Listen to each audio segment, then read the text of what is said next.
बिस्मिल्लाहिर्रहमानिर्रहीम। अर्ज़ है तो भिटाई साहब जे कलाम में तमामु घणा मौज़ू आहिनि।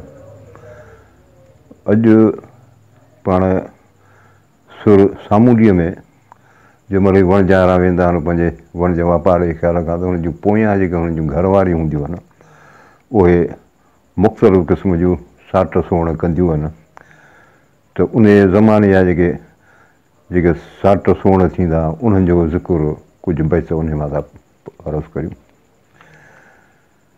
अॻीअ जा आऊं जर पल थी पायां, आयल वणझारनि जूं थियूं धगनि धजाऊं, मंझां रूह रह थिया मोहम्मद मञियाऊं, पुनियनि मुद्दाऊं खंड खेड़ा आया। त वणझारी थी चए त अॻीअ जो टाइम आहे, ऐं जीअं ई पाणीअ ते वई आहियां वञी झोल झली अथमि, त आयल वणझारनि जूं थियूं धगनि धजाऊं। तंहिं मूजिबि मां ॾिठो त वणझारनि जा जेके ॿेड़ा पिया अचनि उन्हनि जूं मथां जेके बेरकूं आहिनि उहे फड़कंदियूं अचनि। मंझां रूह रह थिया मोहम्मद मञियाऊं, नबी साईं जिन खे मञण वारा हुआ उन सां जी हुन सां महिरबानी थी वई। पुनियनि मुद्दाऊं खंड खेड़ाऊ आया, उन्हनि जूं दुआऊं क़बूल पयूं।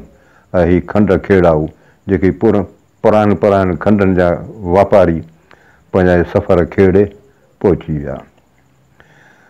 विचीअ जा वेही जर पल पायां, चढ़ ॿेड़ा घर सुपरी ओसह इहे पेई। वणझारा सी वखरे सरहा सभेई, हुरमत साण हबीब जे सुंघिया न सेई। पाण ई ऊ पेई खंड खेड़ाऊ आया। उहा अॻिए जे टाइम जी ॻाल्हि कई, हाणे इहा वरी विचीअ जी ॻाल्हि थी करे। विचीअ जा वेही जर पल पायां, हाणे विचीअ जो टाइम आऊं वियसि वञी दरिया ते जीअं वञी झोल झलियमि। तड़ ॿेड़ा घर सुपरी ओसह इहे पेई, त फाल विधियमि त उन में मूंखे नज़र आयो त ॿेड़ा तड़ ते पहुची विया आहिनि ऐं महबूब बि घर पहुची विया आहिनि।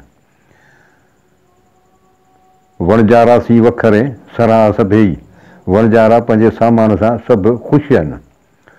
हुरमत सां हबीब जे सुंघिया न सेई, नबी साईं जी महिरबानी हिननि सां थी ऐं हिननि खे किथे बि को सुंघिया, को सूंघ जे लाइ या महसूल जे लाइ या कंहिं ॿिए कंहिं रुकावट में ही कोन पिया। पाण ई ऊ पे ई खंड खेड़ाऊ आया, पाण ई ख़ुदि जेको आहे ही खंडनि जा खेड़ाऊ मोटी पंहिंजे घर पहुची विया। उभियूं तड़ पूजीन वहूं वणझारनि जूं, आणियो आखा ॾीन खथूरी समुंड खे। ही जे हिन जा वणझारा मुड़ुस वियल आहिनि सफ़र ते, त ही वरी पंहिंजे हिसाब सां अचनि थियूं वणझारियूं।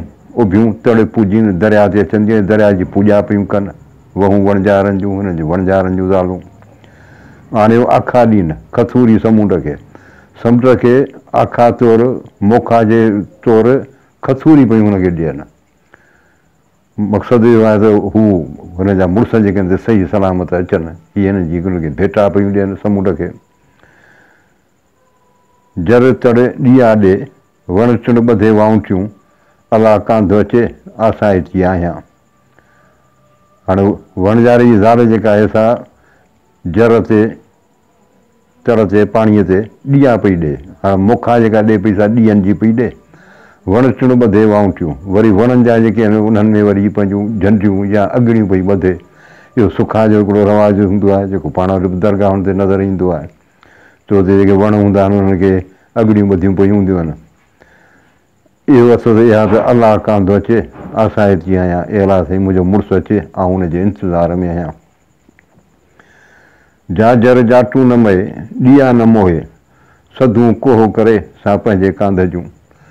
उहा वणझारी जेका नका पाणीअ ते जाट थी ॾे, माना अचु वञिबो कान थी करे, ॾीआ न मोहे ऐं ॾींहंनि जी मोखा बि नथी ॾे, सधूं कोहो करे सा पंहिंजे कांध जूं। उहा पंहिंजे मुड़ुस जे लाइ जूं ख़्वाहिशूं कहिड़ियूं थी करे। इहो कुझु ॿ टे बैत अर्ज़ कया।